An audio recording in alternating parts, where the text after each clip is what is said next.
Hi, greetings, greetings to all of you out there for my 15th day of my 30-day Facebook Lives. Halfway there. I'm loving this, but we have a ton more to talk about. So I'm glad there's another 15 days to go. Welcome to all of you, whatever time zone you're in. I get so confused on the time zone. I was just talking about that with my son. He makes fun of me because in Arizona we don't have daylight savings time. So it's very confusing it's not confusing for me when I need to know the time. It's confusing when I need to tell other people the time. Because I'm like, well, in Arizona, it's this time. And literally, like the rest of the world who's not in Arizona doesn't give a shit about what time it is in Arizona. They want to know like Pacific or Eastern or I don't know. It's super confusing. But I have my son to help me out. So that's why I don't post Arizona time anymore. I used to say, oh, I'm going to go live today on whatever, 11 o'clock Arizona time. No, I'm not doing that anymore because I'm the only one that understands what time that is. Okay, so welcome to all of you who have been joining me, and to all the newbies out there, and especially to those yesterday who celebrated my big day with me of my opening the box. Is that coming in focus? I don't know, a little bit. Opening the box of my print copies of my book. The light changes for some reason. That was super exciting yesterday, and when I got off the Facebook Live, I did enjoy a glass of champagne to celebrate. Just saying, hope you all celebrated. Thank you for celebrating with me. It's still kind of surreal. I can't believe it.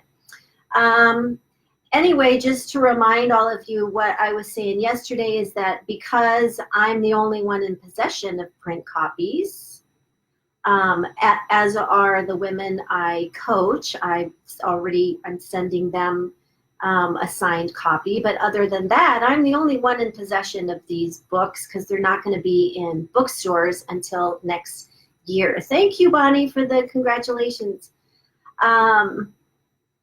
So anyway, I am going to, on my last day of the 30-day lives, I am going to pick 10 names. I'll probably give out more because it's really exciting. But I'm just going to stick with the number 10 right now. So the way that you can put your name in to win a signed copy that I will mail to you, no expense to you at all. So you can get it way ahead of Barnes & Noble. Just share any of my videos. I get notifications when you share a video of mine, so I'll put your name in. And if you share more than one, I'll put your name in more than once. So if you share it 4 times, I'll put you in 4 times. So great. Like I said yesterday, Mom, don't worry, you don't have to put your name in. I'll give you a copy because we still need to celebrate. So, all right. For those of you who are brand new today, I always want to introduce myself. I'm Susanna. You already know that because you can see my name, my profile picture. I am a narcissist recovery coach. I help women get over their abusive, narcissistic ex forever, for good. Stick them in the rearview mirror. We just are done. We don't want to deal with it anymore. You deserve better. You've been through enough. Yada, yada, yada. It's time to live the life you deserve, that we all deserve, right? Especially after a narcissist, it's like, that's a trip to hell and back, right?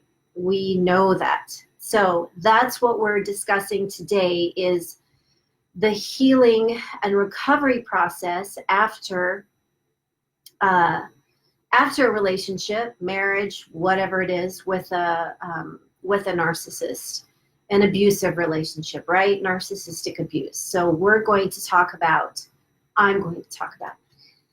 why it's so damn hard. And there's so many reasons within the recovery and healing process of why, for example, women on average return to their abuser 7 times. Now that's the average. That means some women go back more, right? It's this, and that counts like you leave maybe for a week and then you go back. And anyway, it's like you break away, then you go back, and you break away and you go back, right? I did that once. Big mistake. Big. If you've ever seen Julia Roberts in Pretty Woman, you know, when she goes into that shop and she's like, big mistake. Big. Huge. So we're going to talk about why it's so hard, why we go back, why we're, you know, there are so many aspects to it. I want to make sure. And the other thing that I'm going to do, I'll put it in here, but I'm also going to share it on my page afterward, is the, because the healing process, it is not pretty. Like, it's not pretty at all. It's downright, like, on your knees, begging for mercy ugly. Okay, I'm putting that. It's hard for me to copy, paste all at once. I'm putting that in, but I'll also put it on my page as well. This is a piece I wrote comparing the healing process to labor, right? You go through this horrible pain of peaks and valleys. You're always in pain. It's just a matter of, am I in a little bit of pain today, or am I in excruciating pain today, right? And there are moments when you're like, nope, I'm going back. The only difference between labor and, you know, healing after a narcissist is that healing after a narcissist, you can actually go back. You can be like, no, I'm done. Whereas, as I learned with my firstborn son, whom I love, and I'm so glad he did eventually come out, but there was a point where I'm like, you know what? I've decided to change my mind. I don't want to do this. So just, we're going to put this, we're not going to do this right now. That's about the only difference. And it turns out that when you're in labor, you have to do it. Okay, which I'm glad. But the comparison is that you go through this journey, this process, right? Which is not something pleasant, that you have good memories of when you look back, but the end result is beauty, right? The end result is beautiful. And for those of you who are right now in the healing and recovery process, I know you're like, beauty? I don't even know what the fuck that is, right? Because you've been in so much pain, you've experienced so much, and you're suffering so deeply that it's hard to imagine to get to the beauty that I promise. I promise, because I'm there, and I used to be at the beginning, right, in the darkness, where I had no hope whatsoever. And I thought, this is my life. I'm going to be stuck here forever. And this was only, when I was in my most despair, 2006, so let's say 7 years ago, where that's not how long it took me to heal and recover. But when I was in the deepest of despair, just like when I was in the most horrific part of labor, the most painful part, but when I was this is when I was still at the very tail end of the relationship, when I was in the most despair, and I thought, this is my life. I need to suck it up and get used to it, because everything's my fault, because I'm the crazy one, right? I'm the pathetic one. I deserve this. I deserve to live like this for the rest of my life. I have absolutely no hope. I just needed to, this was as good as it was going to get. And I needed to suck it up and just make the best of it. I had absolutely zero hope that anything would ever be better. So flash forward to me today, people, right? Like, yes, this is beauty. This is beauty that I live in now. And the process was worth it. Okay. Hello, South Florida. Oh, you got Gretchen. You have a hurricane coming your way. I hope you all stay safe down there. All right. Recovery and healing. Why is it so hard? Let's just break it down. And I'm going to keep checking the comments. That's why my eyes keep going over there. As far as, you know, there's so many different aspects as to what makes it just so difficult and so hard and so painful. The first thing I want you to remember, and also to, this is the time where you really need to have a lot of compassion for yourself. You know, you need to, and I know it's going to be hard because you're so used to not giving yourself much love, right? That's how we get into abusive relationships in the first place, folks, is because we don't have self-love. We don't have boundaries, and boundaries require self-love, right? So we have those doors open that should be closed.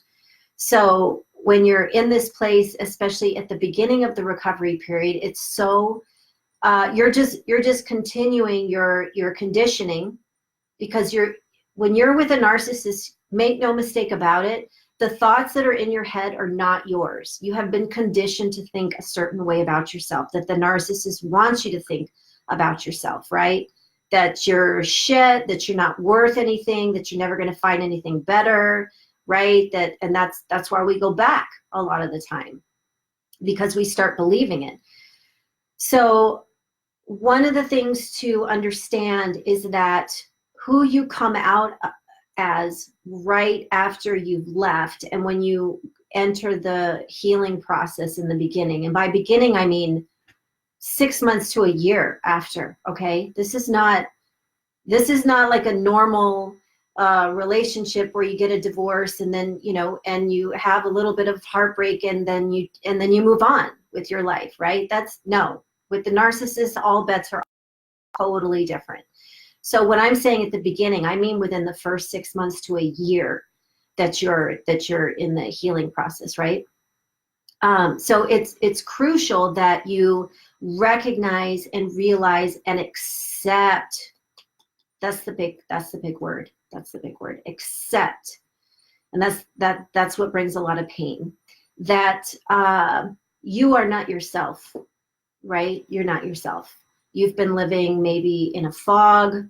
What I always hear, you know, a common thing I hear and how I felt was that my brains were scrambled eggs, living in this, you know, just confusion all the time, not knowing, you know, the difference between up and down.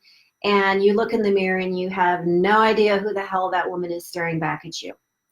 But you know that she needs some sleep because she's got dark circles under her eyes, right? And she looks like shit because of what she's been through. So just, first of all, just coming to a place of love for yourself, right? Where you've been so beat up, you're so emotionally depleted and vulnerable.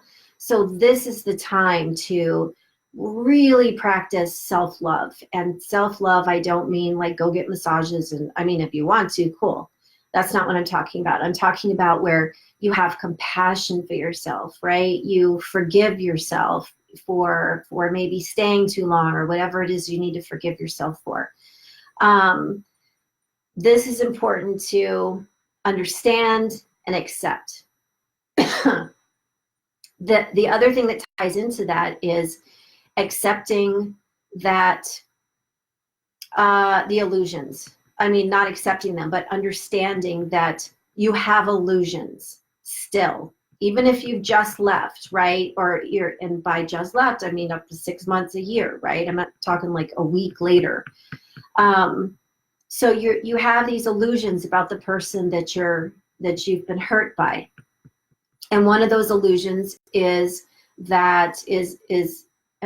those illusions feed into you normalizing what has happened to you, right? Because when we're in abusive relationships, specifically emotionally abusive relationships with narcissists, the reason, the way that we survive it day after day is because our subconscious goes into sort of autopilot of normalizing what's happening, right? So on the outside, or maybe that girl within is screaming at you, but you ain't listening. You shut her up a long time ago.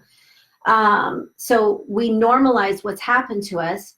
Whereas somebody from the outside would be like, oh my God, I can't believe he did that to you, right? That is horrible. And while we are downplaying it, right? We're like, well, yeah, I know, but then he was super nice, and he took the kids to the park, and I know that he really loves me, and blah, blah, blah, blah, blah. We women do that, right? We have a knack for doing that because we have no self-worth, because it's been it's been beaten out of us by a narcissist, right? So getting rid of the illusions about that person at the same time, because here's the thing. When you first get out, the process of recovery and healing is also a process of taking your power back, right? Because you don't have your power. You've given it to somebody else who you trusted, who you loved, and who never deserved it in the first place, right? So this process is about you getting your power back. Ways to do that, to get your power back, is to stop the illusions, accept what you need to accept about the one who hurt you, and of course, take care of yourself. Give yourself lots of compassion, understanding. Treat yourself. I've said this before. Treat yourself, because I know it's hard to be so nice to ourselves, right? It's much easier to look back and go, oh my God, I can't believe I put up with that. I'm such an idiot. I'm so weak. I'm so pathetic. I'm so embarrassed that I didn't do anything, that I let that happen to me, right? These are not helpful thoughts. These are just going to keep you stuck even longer, or tempt you to go back so you don't have to think of them.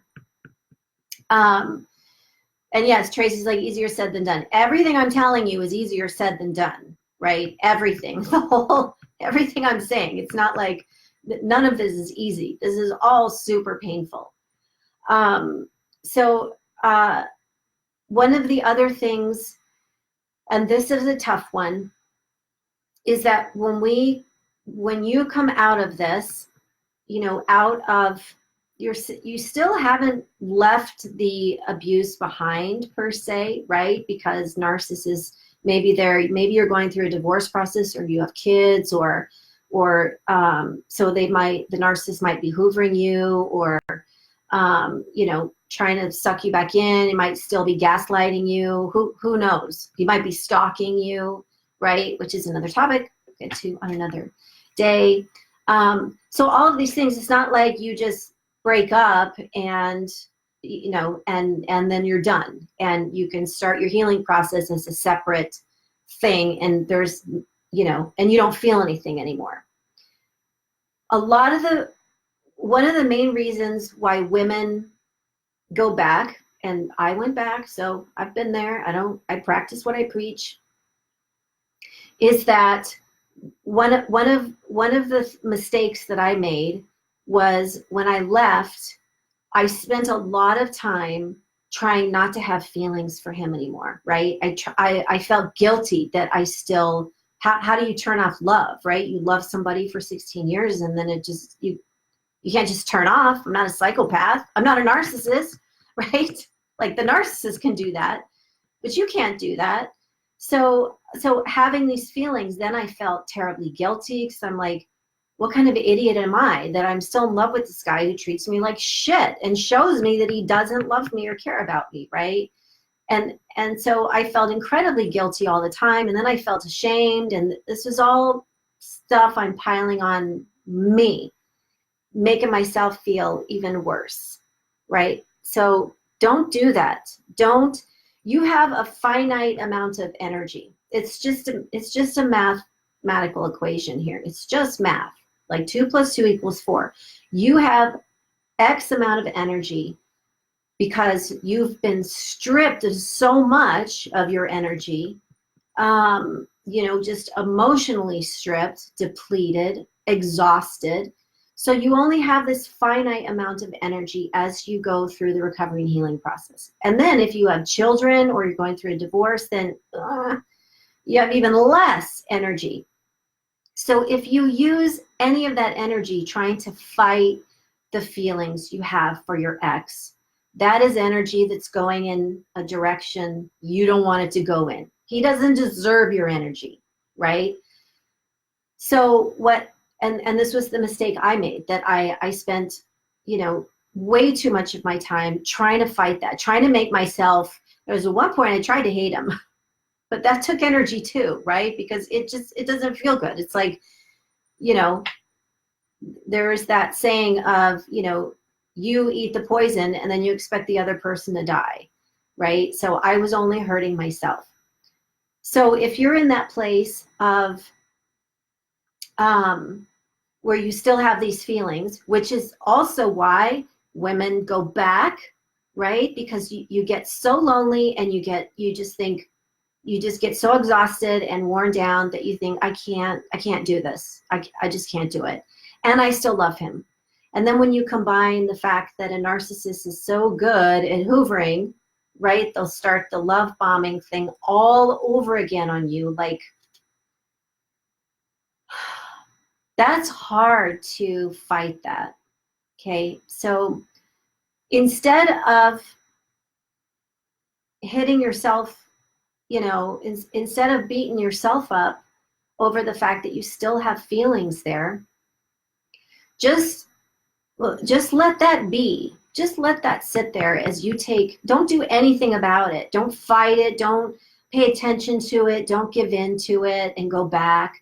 Just leave it there, right? Because you, like I said, this amount, so you want to maximize this amount of energy that you have, and you want to put it all toward yourself and your healing and recovery, and your kids, if you have kids. Any feelings that you have, whether it's love or just, you know, that attachment, because we become trauma bonded to the narcissist, to our abusers, where it's not even love. We think it's love, but it's actually not even love, because you can't love an illusion. A narcissist creates an illusion for us to fall in love with. So when that, you know, puts on a mask, and so when that mask falls off, where's the love, right? You may have felt love, but you were loving an illusion. But I promise you that if you just, like I said, I promise you, because I made it, and I made it to the other side, and so I know what happens. So if you just let that feeling sit there and just, like I said, let it be. Don't give it attention. Do not give it attention. Even your weak moments, just, I don't know, refocus. I don't know. Go get together with your girlfriends, drink margaritas, go salsa dancing. That's always my top tip. To just get happy, go take a hike. I don't know what you have to do, but don't give into it, and don't listen. Don't give it any energy, right? Those feelings will, just like if you don't water a plant, it's going to die. It will go away. It might take a while. It'll diminish. Those feelings may change. They may turn from love into anger, into rage, back into sadness, and all that stuff, right? So, but I'm here to promise you that it does go away. So don't put your energy there, because you need all your energy. Okay, I want to read this. Yes, so Bonnie is pointing out, here's another thing to just remember, that the more isolated you are, the more power the abuser has in convincing you that, you know, she's the only one that really cares about you and wants to help. Because again, you've been conditioned. These are not your thoughts in your head. That's why you don't recognize the woman in the mirror, right? Because these thoughts inside that are telling you things in your head, like, these are all voices of your abuser, also with a combination of people around you that are toxic, that are feeding into the abuser's narrative, into the narcissist's narrative, right, about you. This could be from your past, also with voices that are validating what the narcissist is telling you, right? For example, in my case, one of the things that I was constantly told was that I was too sensitive, too emotional. I needed to grow a thicker skin. So this, you know, when you're I believed this for so long. So when it even came to calling him out on really painful behavior that he did that really hurt me, it was pushed back on me that I needed to grow a thicker skin and get over it, and come on, quit bringing up the past, and all of that. So this voice was not just his that was in my head. It went back to my first husband. It went back to my father, because they all said the same things to me. So it's super important to recognize that this is not you. That's why you got to figure out who you are. That's one of the harder parts of the recovery and healing process, is you gotta dig it out of who you really are all over again, because in essence, you've been brainwashed. This is a great question. How do you avoid the forever alone mentality and move forward to find new love or new purpose? Okay, so I have two answers to this. Yes, I ventured into that place of I'm always going to be alone, and I'm never going to find love again, and all of that. Okay, first of all, that wasn't love. If you're with a narcissist, that wasn't love. You don't want that again, right? Second of all, you don't have a perspective at this point when you're at these beginning stages of healing and recovery, right? I mean, you have been through a roller coaster in a washing machine, and then you get dropped off, and you're like, your head's spinning. You don't know, east from west. So you don't have a perspective on what your future can hold for you, if that makes sense. Like for me, I couldn't picture a future that would be, there's no way I could picture the future that I'm actually living right now. There's no way, because I didn't have a frame of reference to go from, because all I knew was emotional abuse, right? All I knew was gameplay, and this is not love, right? Moving forward and thinking about, am I going to find a new love, or am I worthy of that? So that's the other thing, is you have these voices in your head where that's what's telling you you're going to be alone forever. That's not your voice. That's not your voice that's telling you that, right? That's your abuser's voice. That's the narcissist's voice in some way, shape, or form telling you that, because they're also, I mean, who hasn't heard this? When I heard this numerous times from him, when we were like separating, estranged, all that guck that's happening in the middle of actual divorce and leaving and whatever, just that all twisted up, messed up shit that goes on in between. It's like a blob of just, you don't know what's happening between you two. And I was told all the time that, that I'm not going to find, well, the one thing he said was pretty lame, because he's like, you're never going to find anybody like me. And at the end of the relationship, I'm like, I hope the fuck not, right? I hope not. I hope I never find anybody like you again, because I can't stand you right now. But the other thing that he said constantly during the marriage was he would say things like, or he would hint, maybe not even saying it outright, but then he would say some things outright to the extent of, you're so lucky that I put up with you. That was something I heard a lot, because he was Latin. And so that was something I heard a lot, like, any other Latin man wouldn't put up with this, right? So when that's repeated over and over and over and over again in various ways, of course I got to a point at the end, which is most likely, contributed to me going back to him once, is that I had that mentality of, oh, I'm never gonna find anybody who's gonna put up with me. Like, I'm too emotional, I'm too sensitive, for those of you who are watching that day about the smear campaign, I take too many naps.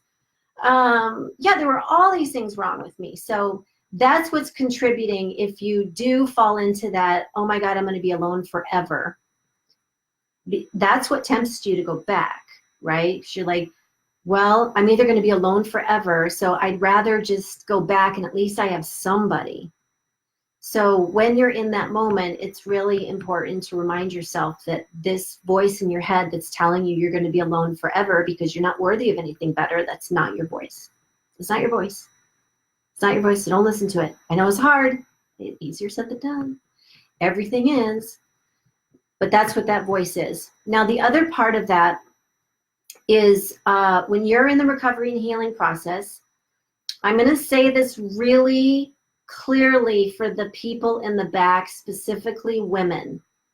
And everything I say may be a hard truth, but I tell you it's a hard truth that I had to swallow. It was a big, fat truth pill I had to swallow to get where I am today. But the fact is that if you start thinking about, and this is when you're in the recovery and healing process, if you're already thinking about, well, I want to find love, right? And you start putting with somebody else and you start putting attention to that, your door is still wide open to all kinds of trouble to walk in and all kinds of crazy to walk in still. Because when you're healing and recovering, you should not be dating. You should not be planning love or trying to meet people, none of that. None of that. If you go right from a narcissist and then jump right into another relationship because you're lonely, you're still broken from what happened to you with the narcissist. You have not, this is what I told you people, I told you this is exactly what I did after my first marriage. So I've been there. I went right from the first marriage into the second one. They crisscrossed. I spent zero time reflecting, healing, nothing. I went right. So that's why my door was, yes, Mitzi, I'm sharing the hard truth. So that's why my door was wide open.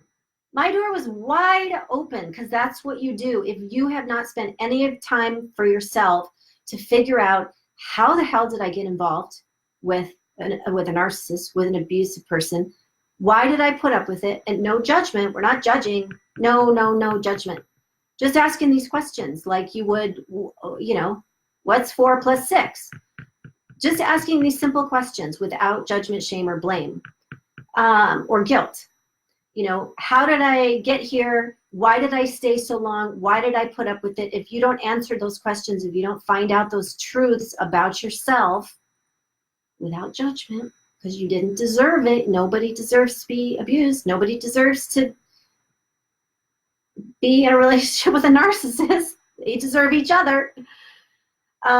If you don't do that and you don't take that time, like I didn't, between number 1 and number 2 husband, your door is wide open, and you're just inviting in more trouble, more pain, more suffering for yourself. So that was a great question.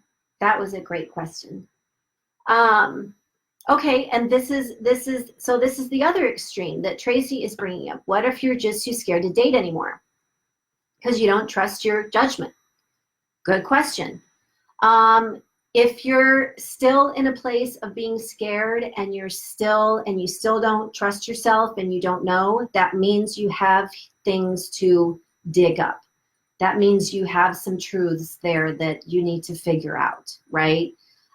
Because once you, again, I promise I'm walking the talk here, because it took me a whole hell of a lot longer because I didn't have anybody to help me and hold my hand through it. But when you'll know when you get to a place of such, like, I went so deep into the darkest places of my past, of my relationship with the narcissist, of I explored. There was no cave left unexplored in my mind, heart, and soul, right? I just went there. It was super painful, super uncomfortable. I was embarrassed a lot of the time. I was ashamed of myself. You'll work through that. But then I got to a place after all that hard work where I came out so secure in knowing myself that now I'm in a place today where, first of all, I can spot a narcissist coming from a mile away, 10 miles away, but that doesn't matter because they do not come sniffing around my door because my door is closed to that, right? Because of that, because I am so secure with knowing my boundaries, knowing what I deserve, having a very strong sense of self-worth, then that opens the other door for healthy people to come into my life, to have those healthy relationships. And I'm not scared of that. Because here's why we get scared, that we don't trust people, right? It's understandable that we get scared because we've been so betrayed and lied to and manipulated by the very one that we gave everything to, right? So it's understandable that we come out of that and we're like, okay, now I don't trust anybody. Like everybody is bad now and I don't trust anybody. That's understandable. But then when you move through the process again and you empower yourself and you learn these truths about yourself of how you got into these situations, then you're going to see clearly, right? The path is in front of you and you're going to see clearly that you trusting someone is a gift. So you're going to move from a place because especially women, and we're all taught this. And I remember the first time I heard it was with Dr. Phil, like super, super long time ago, but he was talking about trust because there's this, I don't even know who thought of this. I don't even know, but I think it was a narcissist who thought this shit up because it's really stupid.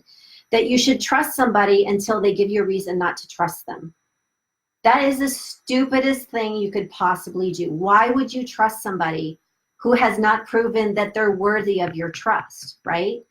But that comes from a place where we automatically trust somebody. That comes from a place of no self-worth, right? Because we're just like, oh, I'll trust you because I'm not worth anything. So, so you're going to move to the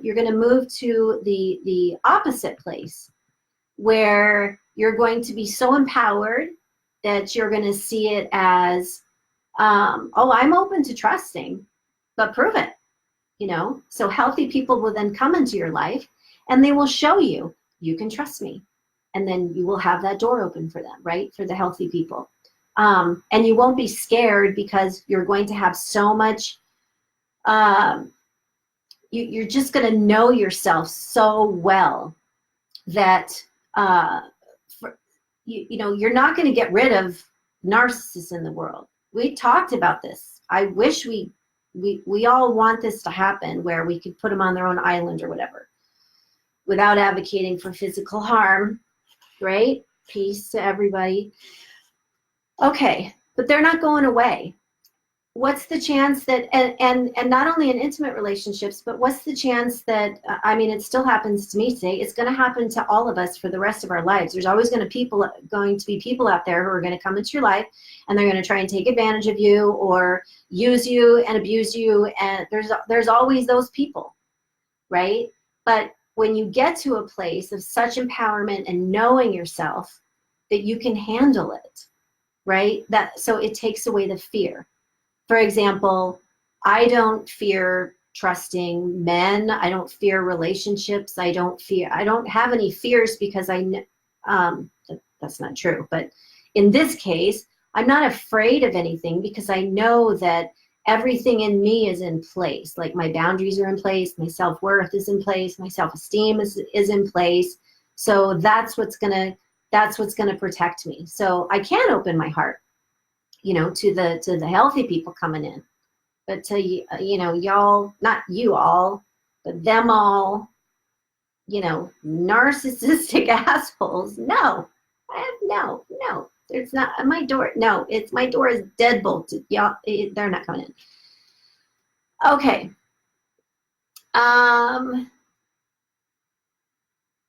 Yeah, so Colleen is saying that, she realizes now that he did not love her. and that she feels she really loved him. Yes. Okay, so this is what I had to come to terms with. I felt love. I felt an incredible amount of love for the man I had married, had children with, etc. Yes, the first thing that was easier to accept, still painful, but easier to accept, is that you learn that no, narcissists don't love, right? They don't know the meaning, the true good meaning of love. The second thing to accept is that I loved an illusion, okay? And that love was based on his power and control over me to do as he wanted. So this is tricky. I want to put this into the right words because I don't want to discount that what I thought was love. But here's what I've learned. What I felt was not love because it had all those elements in it that I was being hurt by my love for him, right? And love doesn't hurt. Love doesn't abuse. Love is not based on power and control.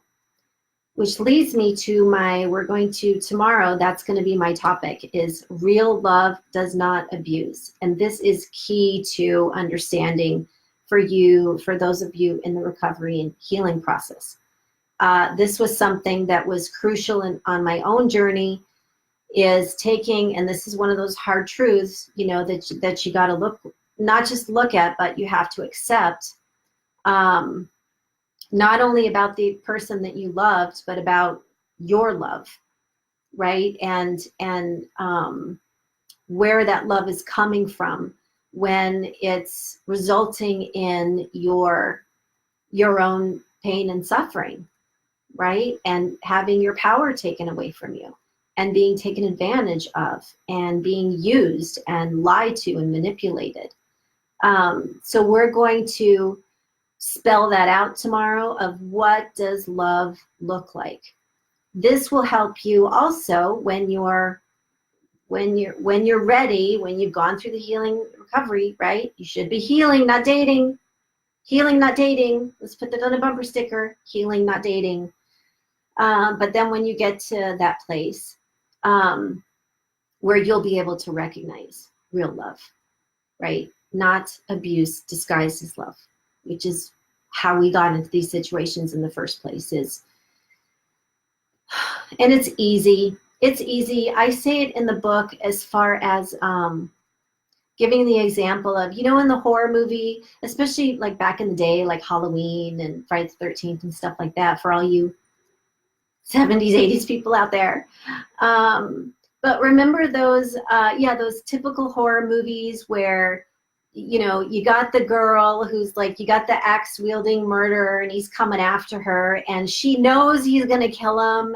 And still she's like, oh, but I know he really loves me. And I know I'm now comparing in a relationship with a narcissist and, you know, and I'm just going to give him a chance because maybe, you know, he had a bad childhood or his mother was mean to him or whatever else. And meanwhile, the axe wielding murderer is like, I'm just going to fucking murder you. Like, get with the program, sister, right? And in the audience, you're like, what an idiot.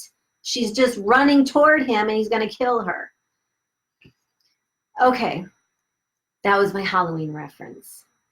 All right, so anyway, this is going to help tomorrow is once you know what real love looks like, so we're not making excuses anymore, which is what I was the queen of excuses. So I know I made every excuse there was possible instead of just looking at the facts and looking at the logic of it, you know, that somebody who loved me would not, they make mistakes, right? Nobody's talking about anybody being a perfect person, not making mistakes, but somebody who loved me, who truly loved me, would not maliciously try to hurt me and then find some satisfaction in my pain and suffering, right?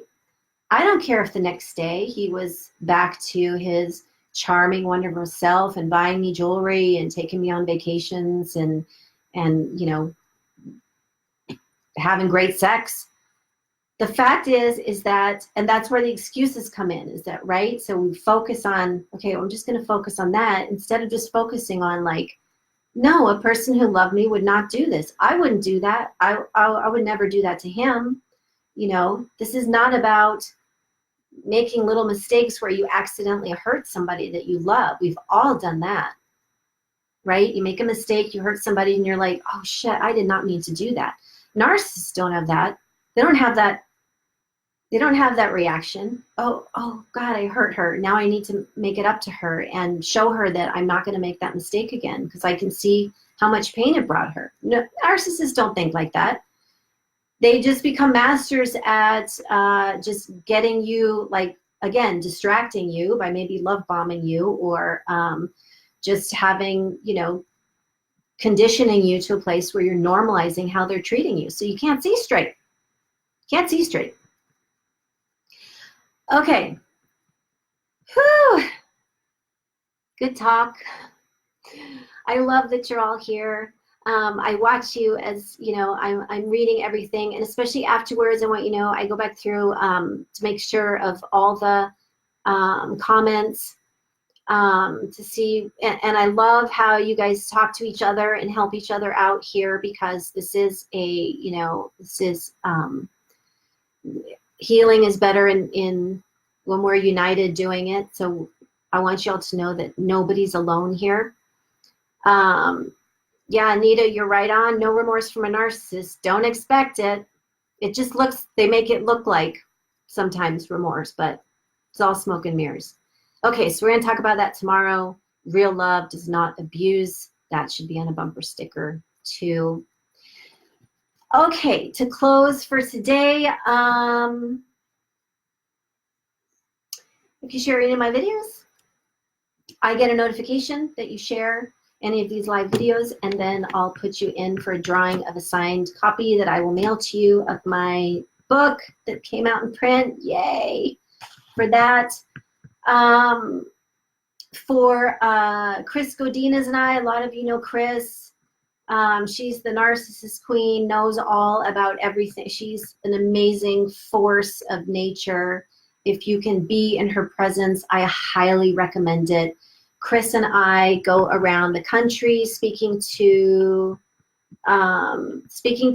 small groups of people. We keep it small. Command copy. We keep it small, and so that it's intimate and also a safe space for you all to, if you're in the area, I'm putting in the Eventbrite calendar so you can see where we're going to be. We'll be in Reno September 14th. I've never been to Reno. We'll see what that's like. But anyway, it's a great, you know, a great way to spend a few hours of a Saturday afternoon with me and with Chris. We're there to support you, hear your story, give you guidance, counseling, whatever you need. And it's just great to be around a group of people who get you, right? Who are just like, we get you. You don't even have to explain yourself. You know how people who don't understand what it is to be with a narcissist, you're like, you find yourself like talking and talking and talking and using all your words, trying to explain what it's like. And then you start feeling crazy and all of that, right? And you just can't, it's like beating, you would get better results beating your head up against a wall, right? Than trying to explain of what it's like to be in a relationship with a narcissist, with people who don't understand. So in these small groups with me and Chris, we get it. Like, you don't have to use all your words. Just, we can use hugs. Okay. As and always, for those of you who are on, you know, we're all on the same road. I just happen to be farther along, so I have that hindsight and perspective of what it takes to make it to the light from the dark side. So I'm here for you. I have, I don't think there's anything open for the rest of the week, but I just did open up for next Wednesday too. So I know early next week, I'm copying and pasting, talking. Early next week, I have a couple spaces open if you want to hop on a call with me and tell me more about your own situation. You know, it does just really feel good to talk to somebody who knows, you know, who, again, you don't have to use all your words. You don't have to be defensive. You don't have to explain yourself. I get it. You know, I get it. And I know the way forward. So that's always a good thing. So you can check my schedule. I'd love to talk to you. And until tomorrow, when we talk about real love does not abuse, real love does not abuse. We got more hard truths coming tomorrow. Okay, this was super awesome seeing all of you on here again, and I hope you enjoy the rest of your Thursday. And until tomorrow, ciao.